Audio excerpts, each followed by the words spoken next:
Picture it.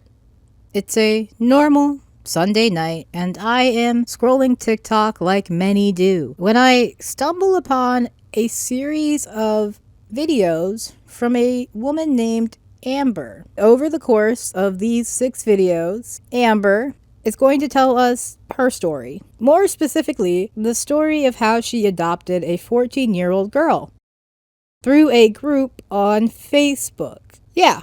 So, what the fuck? So, of course, this sent me on a bit of a journey, and I am now going to do my best to recreate that journey for you here. There are many different angles I could tackle this from, but I'm just going to try and take you through it the same way I experienced it, starting from discovering the TikToks themselves. So, like I said, scrolling TikTok, and let's start with her very first video. Video number 1 is basically an introduction to Amber and her little family. She starts off the video talking about how she and her now ex-husband took in a 14-year-old girl. And in what is the first of many twists and turns this story shall take, Amber reveals that this girl was not in the system, that being the foster care system. She was out of the system, and Amber adopted her through a Facebook group. I don't even know where to start, to be honest with you. Back in October of 2022, my now ex-husband and I, we took in a 14-year-old teenage girl. As in, she was not in the system anymore. She wasn't through the state. She wasn't through, CPS. She needed somewhere to go. I found out that she needed somewhere to go through a post on Facebook from a private group that I had been a part of. I remember seeing the post and just knowing that this is my daughter. Within 2 weeks, she would send this girl a phone and then ultimately fly her out to Texas to live with her. I did not know what she looked like. I had only talked to her on the phone for maybe a few minutes. We ended up buying her a brand new iPhone and mailing it to her. We're in Texas. She was in New York at the time. Interestingly enough, all of Amber's friends and family saw how weird and sketchy this whole situation was.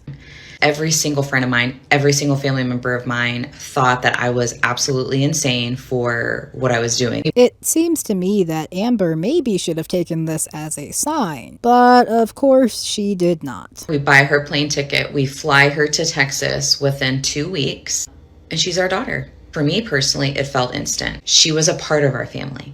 She was in our family pictures. She had her own room, which according to her, she had never had that before. She had her own room with all of brand new furniture in her room. Many shopping sprees because she came to Texas with 1 suitcase. Knowing what I know now, hearing Amber talk about how much she spoiled the girl is weird. I guess on one hand, I am glad that this girl had things she maybe didn't have before. Stuff like her own room or, new clothes or whatever. On the other hand, Amber mentions this a few times throughout these videos, and it does kind of start to come off a little bit as a savior complex. I don't want to get too much into the racial aspect of this because I think it's weird without bringing that into it, but it is ultimately human trafficking. To be very clear, this whole thing is human trafficking. I will get into the sort of nitty-gritty of the legal bits of this later on. Video number 2. Amber starts off this video, once again, praising herself for how much she was able to give the girl. This daughter of mine had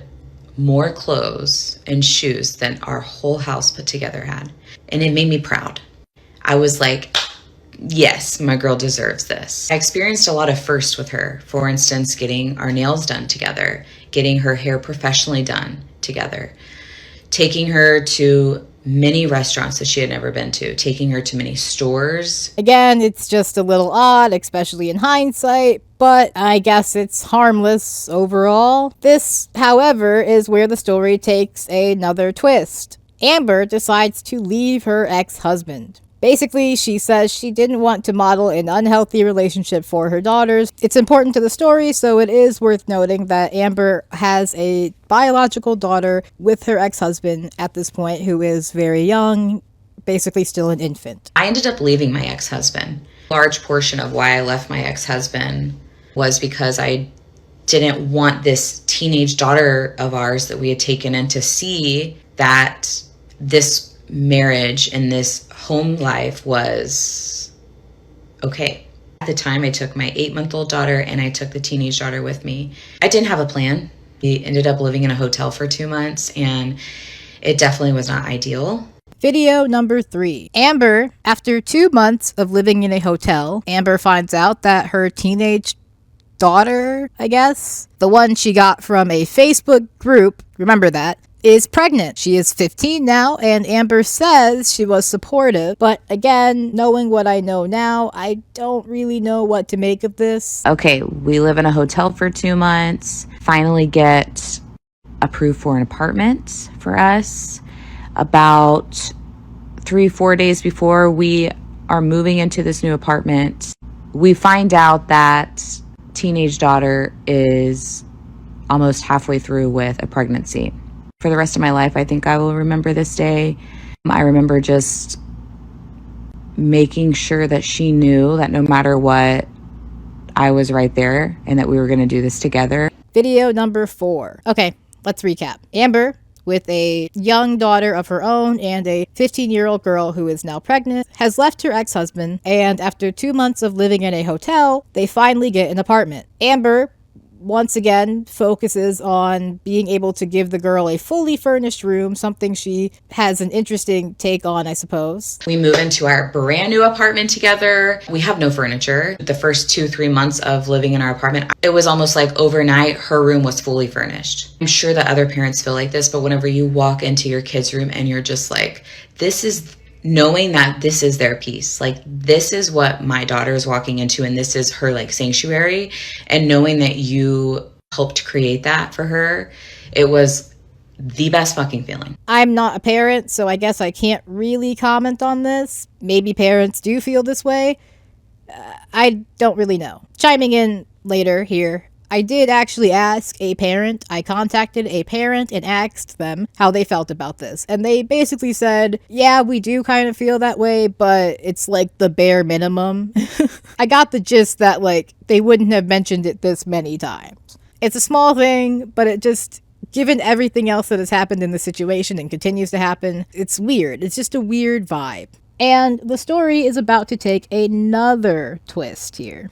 I'm going to tell you what happens, and I'm going to let you guess what Amber decided to do here. Natalie, that is the 15-year-old girl who Amber adopted through a Facebook group, asks Amber if it would be okay for her biological older sister to come stay with them. Amber has a lot on her plate right now. So, does Amber decide to take in Natalie's older sister or not?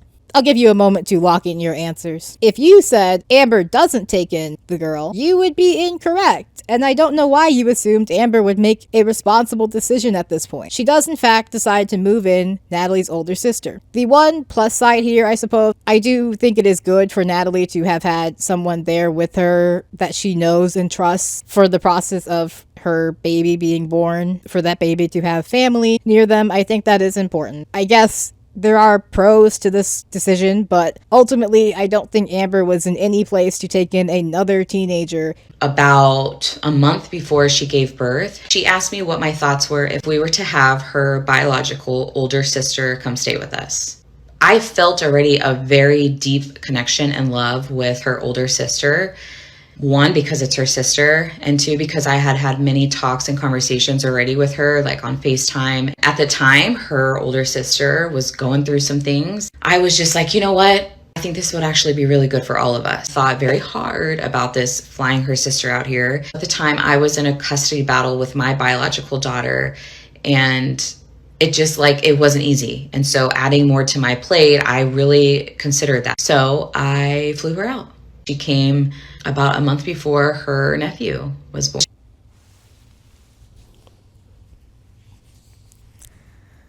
The 5th video. The tone of this video is more introspective, I suppose. Amber reflects on her time with the girls and I don't know. I feel weird. I don't want to judge Amber too hard, although I have judged her quite harshly throughout this whole thing, I suppose. Ultimately, I think that she made a lot of really selfish decisions. And I think that she still does not see adopting a person through a Facebook group as human trafficking, which is exactly what it is. On one end, I think Amber obviously had a lot of stuff that she was dealing with. I don't think that she ended up divorcing her husband because she brought in a 15-year-old girl. I think that was an inevitable thing that was going to happen eventually. Amber seemed to have a lot of things going on with her that, in my opinion, had she gone through the proper channels, they would have not determined her a good fit for this girl. Sisters are living with me. We have so many awesome memories together. The way that I love them was equal to my biological daughter. We had a lot of highs and lows. It was also a big adjustment for all of us. It's not anything about her. I would be lying to you if I told you that I was a perfect parent to them. I really struggled with being present with them. I really struggled with being emotionally available for them. We had many conversations about this, and they were very understanding. I had major mom guilt. I just wanted everyone to be happy and be okay and have the best life. I wanted that, and I tried to provide that, all while my whole entire being completely lost myself, and I'm completely in the darkest place in my life. And I tried so hard to be something that I just couldn't fulfill. In this video, she does seem to recognize her shortcomings a little bit, but she still keeps sort of patting herself on the back for the way she was with these girls, and the story isn't over, and of course it gets worse. So, the 6th video. Amber admits she's leaving out a lot of details to no one's surprise. This is the last video in the original series, and she talks about the baby being born and that experience. She talks about the holidays they spent together, and she ends it with, "I refuse to remember anything but those moments." In my opinion, that's just kind of a weird way to word this. The whole thing sounds really past tense, and I'm a little confused. Sure, it happened in the past, but the way she talks about the girls, it sounds like they aren't really there anymore. After finishing those videos, I obviously had a lot of questions. Amber says she left out a lot of details to protect the privacy of the girl, and that may be true, but there are some questions people think she should still be able to answer, like, does she have legal custody of the girl? Something we never get a clear answer on. I decided to look at Amber's page a little closer and found this video. It includes the teenage girl and Amber, and they give some more details on the whole thing. Much requested video on Natalie and how she's here in the Facebook group, and so in the Facebook group, it is teens that don't have homes but aren't in the system. So they're out of foster care, but they need somewhere to go because they're going to go to a group home or a homeless shelter. Their foster home didn't work out, they have nowhere to go, they're pregnant. One of my homes didn't work out. So in the summer of 2022, I went to go live with my biological aunt. I was there for about a month, and then I had to leave. So she made a post in the Facebook group. I had a deadline of 2 weeks. Otherwise, I was going to go to a homeless shelter. Within 2 weeks, we flew her out here. She didn't have a phone with service. You only had a phone with Wi-Fi. I ended up buying her a phone, and I mailed her a phone. And I remember whenever I mailed your phone, my family and my friends, they were like, "Are you sure about this? This seems like it's a scam." And I'm like, "It's not a scam." And you called me on the phone. I called you on the phone. You're like, "Hi." Your voice was so quiet. Hi. We were both nervous, I think. How many times has your name been changed? 4. And I've been adopted 3 times Yeah. by different families. Boarding school for 3 years. The audio is a little low, so it's hard to hear Natalie especially. So I will give you a basic rundown of what I got from this video. Right before coming to live with Amber, she was living with her aunt, who for some reason wanted her out in 2 weeks. So she posted in a Facebook group dedicated to rehoming and adopting kids, and Amber was the lucky winner, I guess. Now, that should be the end of the story. That is until I noticed this comment on the previous video. It seems that after all of that, Amber basically kicked the girl out. She says that she was doing things in her house that she didn't approve of, which I think is interesting given that she let her stay through her entire pregnancy, and then as far as I can tell, within less so 7 months, asks her to leave. Yeah. This is why I have a hard time making sense of Amber. She took in this girl and her sister through unofficial, if not illegal, channels, and then she just kicked her out? And this obviously highlights the whole problem with this kind of arrangement. Or one of many problems. Basically, I discovered something called an unregulated custody transfer. You see, some things were still bothering me. How could Amber have taken this girl to the doctor, sent her to school, done anything that required her to be her legal guardian, when there had been no legal transfer of parental rights? Well, turns out you can use the power of attorney to jump through some legal hoops. By giving someone power of attorney over the child, you basically give them a bunch of legal rights. This would be used, an example, if a parent was in the armed forces and was to be deployed. They would give someone power of attorney over their child in order to act in their stead until they returned.